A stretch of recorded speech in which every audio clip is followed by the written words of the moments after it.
Hello, beautiful wayward souls. Welcome to my channel.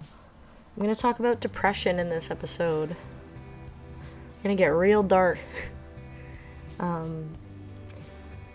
Yeah, I'm one who's struggled with depression for most of my life, and this is not going to be any kind of psychological professional advice. This is just like things that have helped me during the really bad depressive episodes, like when things are really rough, and this might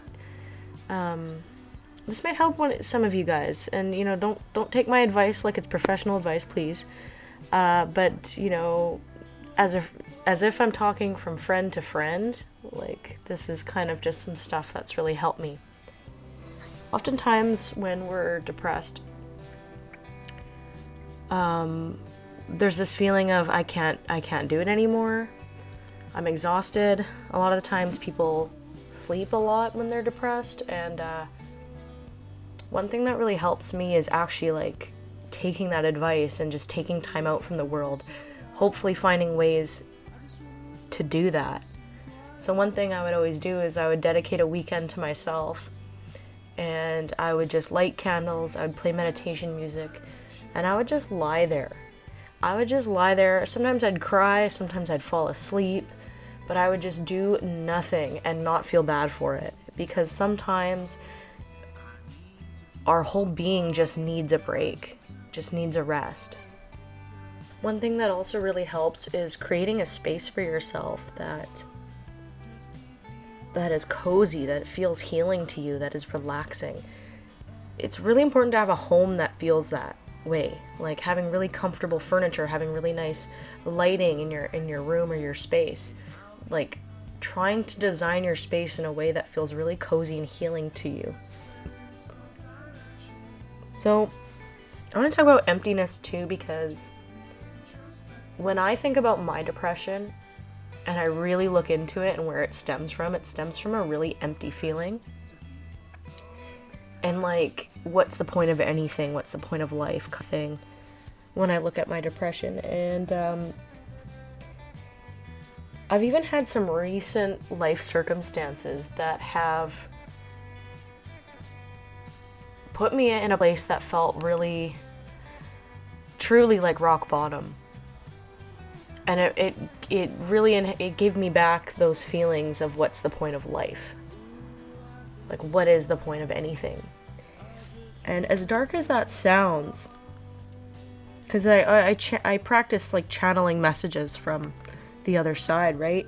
So the information that I then got was I choose what matters in this life.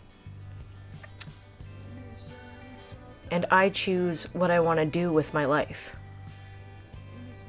And I think that's an important message when it comes to depression and negative feelings. Like, how much are we extending our energy and doing things that don't enrich our soul? That like we're just doing every day on a daily basis because we feel we have to. Like, what excess things are going on in our lives that we don't need to worry about? And I think it's a lot of the times it's tuning into yourself and really feeling out like what it is that you need at that particular time. And I find sadness can be a really good guidance system with that. Like, if you're sad about something, like what then is missing? What need is not being met?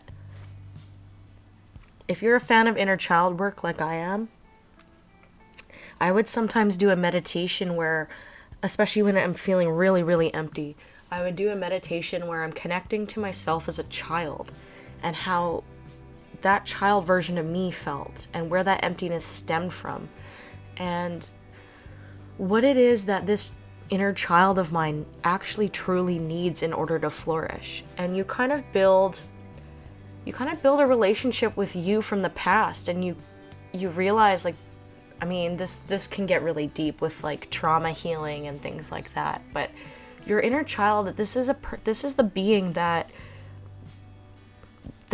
already intuitively knew what made them happy and what made you happy and brought joy to your life and what brought meaning and purpose. Like your inner child, your child self just knows that. This is before we get distracted and influenced by our external world, by parenting, by socializing, by media. We already intuitively just follow our inner spark. And oftentimes these feelings of loneliness and emptiness could be because there's needs that you have that aren't being met. And when we communicate and connect to ourselves or even our inner child, we start to understand what needs are missing from our lives. This is all information that I've researched myself through like years and years and years of trying to understand my mental health and my depression. So this isn't like my professional advice. This is stuff that I've learned that's worked for me. I'm a big fan of like Teal Swan. She's really brilliant when it comes to shadow work and all kinds of like discovering different parts of yourself and healing. But basically, through all the research that I've done and through trial and error and really just focusing on myself and trying to understand myself, these points that I have here, they really have helped. And even though like we can never fully escape darkness, like it is a part of life, like we have to be able to embrace that. Building a relationship with our own darkness, I find, is super important, because I find that they can be a guidance system. Like when you're starting to feel depressed, like that's a good time to not try to distract and ignore it and hide it, but to see what's up, because that could mean, just as there's a malfunction in a machinery when something's going, like rattling or going off, like all of a sudden you're experiencing an episode of like depression or like whatever it is. This is a time to stop and hone in on that out of curiosity and like, where's that coming from? And it is hard, yes. Being there for yourself and experiencing these really dark, negative emotions is not easy. And that's why I really want to stress, like, don't take this advice, like, unless, like, you can handle this stuff, or maybe, like, you need professional help. Like, I'm getting back into therapy because I've realized, a little support would be helpful. So it's like one of those things of just knowing what you need. This is just stuff that I've researched that's really helped me, but I have a lot of belief in these things because they've really helped me so much. And even though, like, depression never really goes away, I can experience happiness in life. I can experience all kinds of, like, the range of emotions. I'm not stuck in one dark emotion anymore. And that's to me like half the spiritual journey in life, is understanding self and what you need out of life.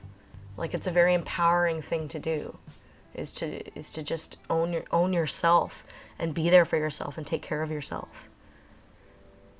And it does take a lot of work. So I always say, do the bare minimum if you can. Like, if you can't even, if you're in a state where it's like hard to even like shower and like cook and like do basic stuff, like the most you want to do is lie down with those candles and music or something, right? Like the very basic, but just enough to get you into a place where you feel energized enough to actually work through your shit.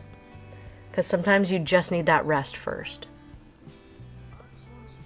Okay, lovely wayward souls. I hope this video inspired you in some way. And if you're someone out there struggling with mental health, like, I hear ya. And, we're not alone in this world. We're not alone suffering in this world. And that's why I do this channel, is to kind of bring us all together, all the odd ones, all the ones that think outside the box, all the ones that are different. I think it's just something I believe in, and I appreciate you all for being here. I hope you all take care, and sending you all so much love and light. Love you. Bye. I just want a little bit of peace and quiet.